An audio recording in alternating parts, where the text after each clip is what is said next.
Yeah, we expect, that's what I was calling the checklist. I'm expecting one, because we said first we have a cover letter, then a detailed current CV. So we like to see a revised CV with the various attachments, because if we have said we shall require master's degrees in this and this, we shall have a copy of the same at the back. So first we are looking at that first. So in short, when I'm preparing for that interview, I need to make sure I have the checklist of what is required once I get to the place. Precisely. Okay, let me come to you, Derek. In terms of preparing, you'll find somebody who has prepared a very good curriculum vitae, and sometimes when they walk through that door, you think, and you look at the CV, and you look at them and you wonder if they match. Yeah, now Michael, I always say the interview begins before the interview begins. So literally, body language is so important even before you're sitting before the person who is interviewing you. So for example, studies have shown that holding your body in what are called power positions or open body language significantly changes the level of testosterone which both men and women have as adults in your body, giving you more confidence, authority, dominance, high power. So typically you'll see before an interview people are very nervous, so they are crouched over, their shoulders are bent over, maybe they're on their phones and they're doing this sort of thing. That sort of body posture actually increases the level of another hormone called cortisol, which is a stress hormone. So even before you've walked into the interview, it's very important that you prime your body.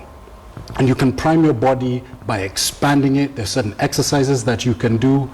And when you then walk through that door, you're sort of walking in with your head held up high. You can significantly change how you feel. It's literally fooling your body into feeling more confident than perhaps you really are. Okay, so in short, you're saying there's certain body positions that actually limit your confidence levels. And it's natural. I mean, it's natural if you're going for an interview, especially when you're before a panel, to just feel nervous. Are there ways that you can curb that apart from just the body posture? So once you're before the panel itself, one of the things, for example, I'm a huge advocate of is the handshake, which to me is sort of the approved skin-on-skin contact. Now, a lot of people will say don't shake hands until people come out to you. I actually give sort of the reverse advice.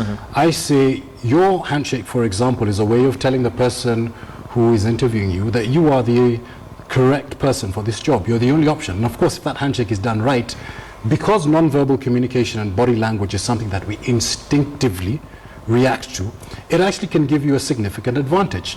Now, when it comes to actually sitting before a panel of 3, 4, maybe 5, it doesn't matter how many people they are, again, you're at a disadvantage because you're sitting directly opposite the people who are interviewing you. That actually encourages feelings of competitiveness. So it's up to you to make the best of that sort of advantage. And you can simply do that again. Open body language, making sure you don't have your limbs touching. Again, the instinct is for me to clasp my hands, maybe put my hands on my knees, maybe cross my legs. All of those, whether you're a man or woman, can enhance those feelings of nervousness, or they can actually make them go down. Okay, and let me come to you, Patrick, and when it comes to body language, are there some things that you from the HR department possibly would look at and think this person doesn't look like they fit the job? Yes, true. There are some body postures which we might not, might be an off kind of towards that particular job. And one of it that, as my colleagues say, the shaker and the eye contact. There are some kind of school of thought where you say put direct eye contact and a very strong handshake. Sometimes we totally disagree with that because they are too artificial. Somebody comes and shakes and holds your hand very strong. A firm handshake. Very extreme. The extreme. Or that high contact and somebody comes and they like spotting and they're looking at you as if you want to run. So would you prefer that if somebody comes in, they don't shake your hand? No, or what do you say? It all depends on the setup of the panel. Because if you have a panel of, let's say, like 5 or 6 in a round table on the other side, you have no time to keep on going all the way around and try to shake their hands. So you need to assess the... You have to assess the room first and see if they happen to proceed and shake your hand, then you can reciprocate. So if they don't, please don't. Okay. So Derek, I agree and I kind of disagree with Patrick, and I understand. I mean, obviously you have to use your best judgment. If you're walking into a room and clearly going to shake the hands of 5 or 6 people interview is going to be counterproductive. You're going to be leaning over the table and doing that sort of business. Absolutely doesn't matter. But I think when you can, a good, firm, not aggressive handshake. You know, you shouldn't be literally almost yanking somebody's hand out. That's going to be counterproductive. But I think a good, firm handshake says things. And with the eye contact, there is an eye contact where maybe for 6 or 7 seconds, you've got to look somebody in the eye. For me, not looking somebody in the eye says all sorts of things. It says that you are not interested, perhaps you are extremely nervous. So there is a eye contact is necessary. I think for what I would say is an appropriate period of time. Okay. Now, before I come back to Patrick, some of the things that confuse is when you walk into this interview room, sometimes whether it's a panel or it's just an individual, one would expect that they would usher you to sit down. Do you just go and sit down? There's a seat there. Do you wait to be ushered? Just good mannerisms. Now, again, you have to look at that situation on a case-by-case basis. In some instances, I'd say in most instances, the person interviewing you or the panel interview will gesture for you to sit down. After all, they're interviewing hundreds of people. They don't have time for you to wait to see whether you're going to sit down or not going to sit down. So clearly, once that gesture has been made, you've done the appropriate greeting, and then you sit down. One of the things I didn't mention is voice. You know, the voice is actually one of the ways that, believe it or not, it's part of that nonverbal communication that can make you win or lose an interview. So in my book, speaking in a louder voice than normal. Not that you have to be sounding like, you know, a toilet at a Labour Day rally, but you want to sound audible, because there's nothing worse than speaking to a panel and they can't hear what you're saying. Very often they'll just assume something you're saying and maybe then they'll take you the wrong way. So having an audible voice, that's number one. Number two, speaking slower than normal. The tendency, again, when we get nervous is to rush.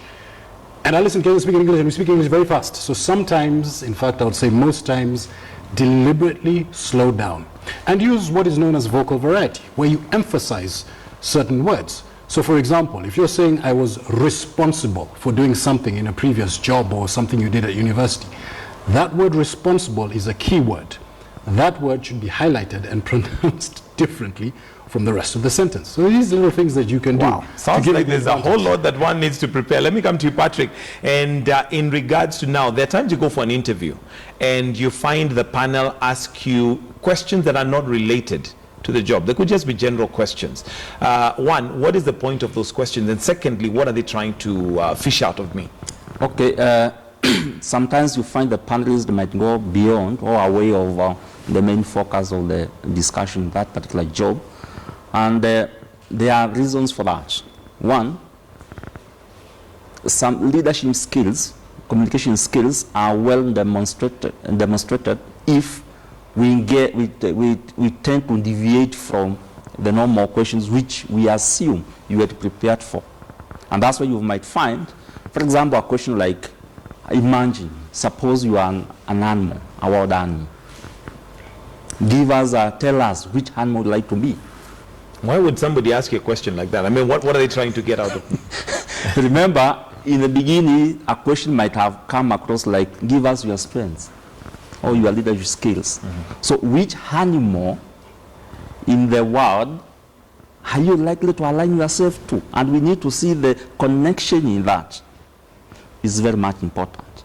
If you tell us you are a hyena, for example, we can tend to, and it depends on what we have, the discussions, how we have, since we started, how we have gone progressively. It can tell us, because of these questions of integrity and all those kind of things, it can also tell us what kind of a person in terms of management skills, leadership skills, what kind of a person you are.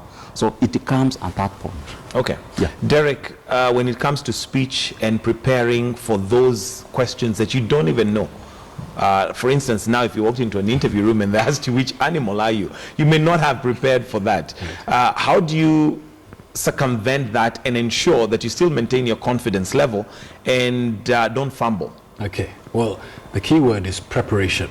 Michael, if you walk into an interview and you're not prepared, then you're not doing yourself the justice. Now, you cannot prepare for every question, a question like that. But really, that question is there to find out how you are going to analytically put together an answer. They're just looking for your analytical, your thought reasoning. Right. There's no right or wrong answer when somebody asks you what sort of animal you are. They just want to see if you can logically put your thoughts together, if you say you're a particular animal, and why. My big thing when it comes to interviews, in any type of question, take that question of the animal, is to show what are called transferable skills. These are skills that you can use in any position. So, leadership, you mentioned that, for example. You know, customer service, a skill like that, for example. Soft skills. So what you do is you look at a question like that and you see how you can apply it, or how you can apply your transferable skills to the fact that you are a particular animal.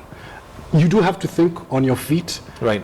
But these questions are not designed to trip you up. They're simply designed to see how you think. Okay. And your thought process. And they actually, just to top on that, like certain position like marketing. If you tell us you just portray yourself as an aggressive animal, then you are likely to tell us that still in this particular job, you are an aggressive person in terms of performance. So as he said, it is like try to connect and see how you can think out of the box and now connect yourself from another world, because it was a question that was trying to find you out of the thinking. And then see how you can align yourself towards this. It really works. Okay. Now, Patrick, looking at a curriculum vitae, sometimes you'll find somebody who has over-exaggerated.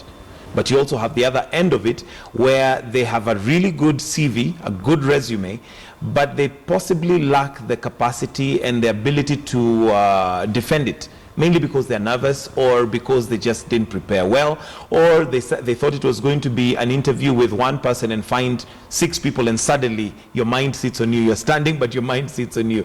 Is there a way that human resource are able to tell that this curriculum vitae is actually good, but maybe the environment for them is not right? Okay, for talent specialists who are professional, I think they are able to do that.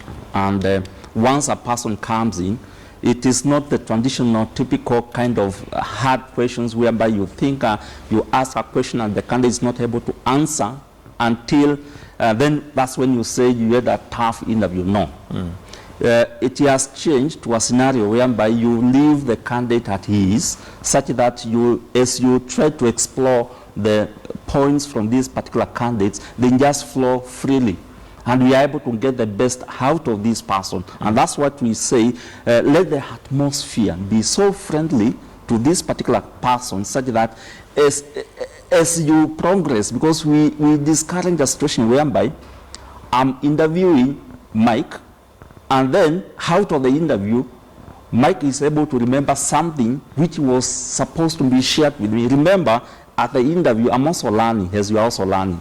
We learn quite a lot from this particular candidate. And some of the things they tell us, we might not, the person might not get the job, but whatever he or she says can be very productive in our in the assessment of in our assessment. Okay. So we say yes, there are those CVs which are too exaggerated, but in terms of interaction, you can be able to tell, because some people are not able even to remember when they were working this particular job. And you keep on seeing people perusing papers and that. You ask a simple question, what you did, and then the person is supposed to read one.